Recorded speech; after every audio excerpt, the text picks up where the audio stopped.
আসসালামু আলাইকুম সবাইকে। আশা করি সবাই ভালো আছেন। ভিডিওর শুরুতে একটা ওয়ার্নিং দিয়ে রাখি, ট্রেডিং হচ্ছে একটা ঝুঁকিপূর্ণ বিজনেস। এখানে আপনার সবটুকু লস করতে পারেন যদি না শিখে ইনভেস্ট করেন। আজকের টপিক হচ্ছে ক্যান্ডেলস্টিক প্যাটার্ন নিয়ে। এটা হচ্ছে ক্যান্ডেলস্টিক প্যাটার্নের প্রথম ক্লাস। এরকম আরও 10টি ক্লাস নিয়ে হাজির হব ইনশাল্লাহ। তাই চ্যানেলটি সাবস্ক্রাইব করে সাথেই থাকুন। প্রথমে যে বিষয়টি নিয়ে আলোচনা করব সেটা হচ্ছে রাইজিং থ্রি মেথড। এখানে এই মেথডটি কাজ করে প্রায় 99%।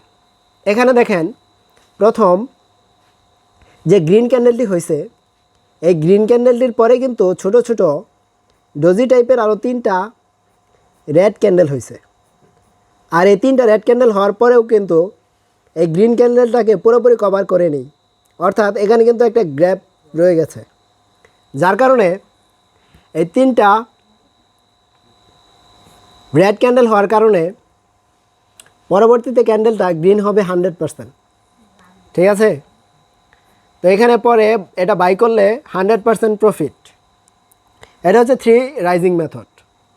এরকম আরেকটা রয়েছে, সেটা হচ্ছে ফেলিং থ্রি মেথড।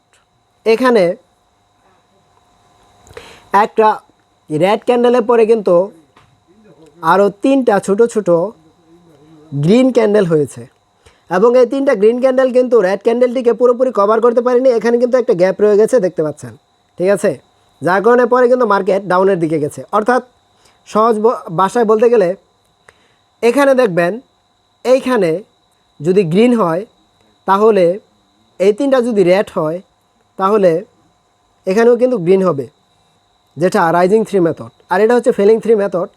সেম, শুধু ফলো করবেন যে এইখানে বিপরীত ক্যান্ডেল আছে কিনা, তারপরে ছোট ছোট ডোজি ক্যান্ডেল 3টা যদি হয়, আর এই 3টা ক্যান্ডেল যদি এই ক্যান্ডেলটিকে পুরোপুরি কভার করতে না পারে, এখানে যদি গ্যাপ থাকে, তাহলে পরেরটা কিন্তু ডাউনে যায়। ঠিক আছে, তো এই 2টা ক্যান্ডেল খুবই লোয়ালি কাজ করে থাকে। এখানে তারপরে যেটা, সেটা হচ্ছে সাপোর্ট কিভাবে কাজ করে। এখানে দেখেন,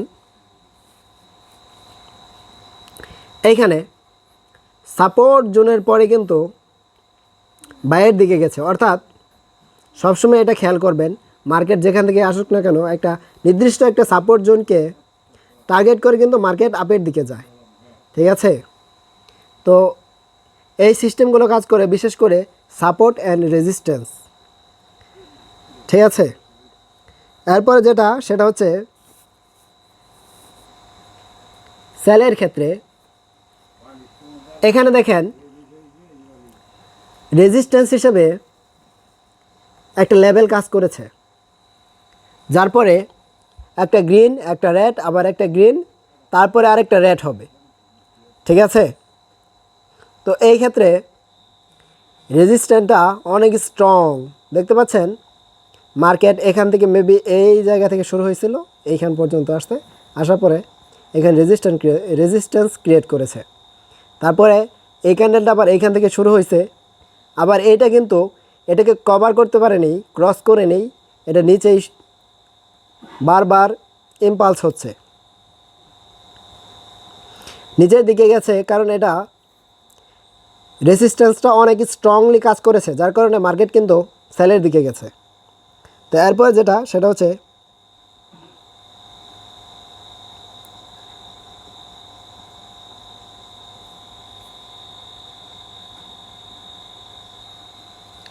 এখন হচ্ছে বেয়ারিশ ফেক আউট। মার্কেট এখান থেকে শুরু হয়েছে, এখান থেকে শুরু হওয়ার পরে এ পর্যন্ত গেছে, এই জায়গায় একটা রেজিস্ট্যান্স ক্রিয়েট করছে। তারপরে দেখেন, এই গ্রিন ক্যান্ডেলটার পরে মার্কেট কিন্তু আবার ডাউনের দিকে গেছে, এখানে রেড ক্যান্ডেল হয়েছে, এবং এই গ্রিন ক্যান্ডেলটিকে কিন্তু এই রেড ক্যান্ডেলটি পুরোপুরি কভার করেছে। কভার করার পরে এখানে কিন্তু নিচের দিকে নেমেছে, এইটুকু নিচের দিকে নেমেছে আর কি, কভার করার পর। তারপরে যেহেতু এটা কভার করেছে, সো মার্কেট ডাউনের দিকে যাবে। যেহেতু এই জায়গায় রেজিস্ট্যান্স আছে, সো মার্কেট ডাউনের দিকে যাবে, এটাই স্বাভাবিক। কারণ যখন মার্কেট এখানে বায়ারদের অনেক বেশি প্রেশার ছিল, তখন কিন্তু মার্কেট উপরের দিকে গিয়েছিল। ঠিক আছে, এই জায়গায় এই রেজিস্ট্যান্স এটা একটা বাধা দিয়েছে। এই জায়গায় সেলারদের অনেক বেশি প্রেশার, তো বায়াররা বাই করা বাদ দিয়েছে এবং সেলাররা কিন্তু সেল করা শুরু করেছে। তো সেলারদের অনেক প্রেশার থাকার কারণে কিন্তু মার্কেট আর উপরের দিকে যেতে পারেনি, নিচের দিকে নামতে শুরু করেছে। তো এই গ্রিন ক্যান্ডেলটি রেড ক্যান্ডেলটি কভার করার পরে মার্কেট ডাউনের দিকে নামা শুরু করছে। তো এই ক্ষেত্রে আপনারা এখানে সেল করে দিবেন, ঠিক আছে, এখানে সেল হবে। তারপর যেটা হচ্ছে সেটা হচ্ছে বুলিশ ফেক আউট।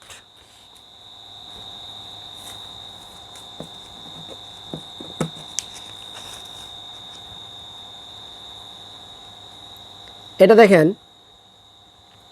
এই জায়গায় সাপোর্ট হিসেবে কাজ করেছে। এই জায়গায় একটা সাপোর্ট জোন আছে।